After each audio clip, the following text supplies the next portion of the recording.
In society, disability is treated as something wrong within a person, a medical issue that bars someone from fully participating in society. But is this true? Today, I'm going to be talking about the nature of disabilities, long COVID, and public policy in today's society, and the much needed empathy towards people with disabilities in a world that is at present very hostile. According to the social creatures, there are two models of disability: the medical model and the social model. The medical model is more focused on the individual, their limitations, and how they can be cured. The medical model emphasizes and blames disabled people's limitations for why they cannot fully participate in society, while the social model of disability focuses on how society creates a space that is inaccessible to disabled people. The emphasis is on how society fails them and is responsible for disabled people's limitations in participating in said society. Ultimately, the disability, according to the social model, is based on whether or not a person is prevented from doing what they want or need to do. This is important in understanding COVID and how it has affected our society today. Despite how COVID has fallen into the background in the media, it is still very prevalent in people's day-to-day lives.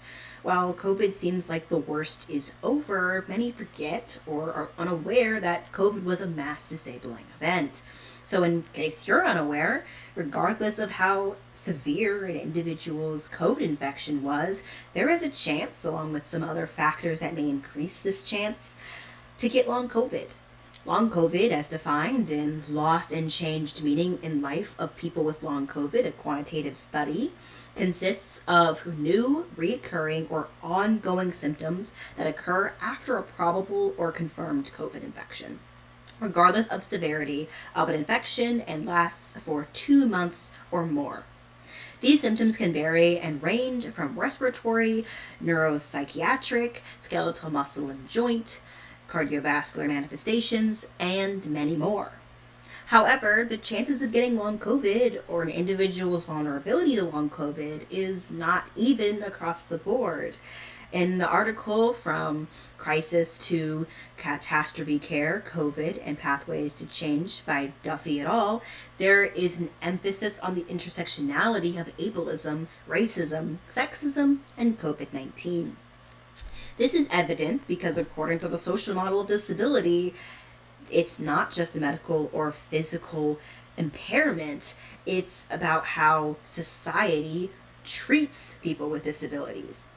This system, based around placing value on people's bodies, based on societal constructed ideals of normalcy, has led to the devaluing of people of color and disabled bodies, especially in favor of institutions like nursing homes, which were deadly for disabled people during the COVID-19 pandemic, in their disregard for following proper regulations and taking accountability. This has also impacted farm workers who has limited access to proper personal protective equipment or social distancing. Black women who make up a large majority of low-paying nursing jobs, and immigrants whose undocumented status affect whether or not they seek medical care, and all of which could cause some level of disability or chronic illness, or also exist alongside those conditions. Which is especially unnerving is the lack of empathy for these people. This devaluation of certain types of bodies, especially in times of crisis and limited resources, causes disabled people and those with chronic illnesses to be pushed aside in favor of those with healthier bodies or more valued bodies. With the overarching theme that lives with disabilities are not worth living and not worth saving.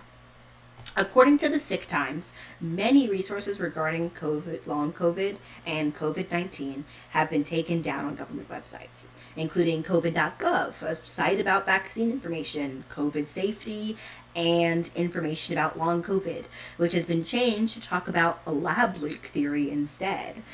And research towards long COVID and other related conditions like ME, whilst have also been defunded, whilst simultaneously RFK Jr. claims he is focused on treatment for long COVID. For an inclusive society, we need to have more empathy in our daily lives as well as in public policy regarding those that are disabled. Disability comes from how we as a society treat those with impairments and limitations in and people as if being disabled is a special experience outside of the human condition. We need a decreased emphasis on productivity. And now more than ever, there is an increase in people unable to work full time due to long COVID. And facing an administration that is bent on taking away resources that help marginalized communities means that we need to care for those in our community even more. Thank you.